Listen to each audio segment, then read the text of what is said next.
بسم اللہ الرحمن الرحیم۔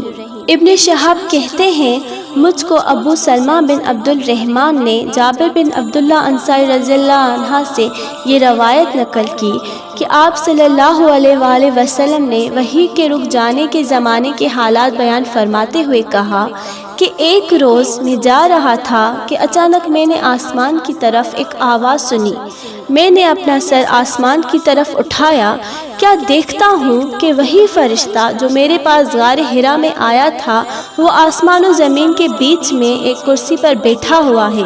میں اسے ڈر گیا اور گھر آنے پر میں نے پھر کمبل اوڑھنے کی خواہش ظاہر کی۔ اس وقت اللہ پاک کی طرف سے یہ آیات نازل ہوئیں، اے لحاف اوڑھ کر لیٹنے والے، اٹھ کھڑا ہو اور لوگوں کو عذاب الہی سے ڈرا اور اپنے رب کی بڑائی بیان کر اور اپنے کپڑوں کو پاک صاف رکھ اور گندگی سے دور رہ۔ اس کے بعد وہی تیزی کے ساتھ پہ در پہ آنے لگی۔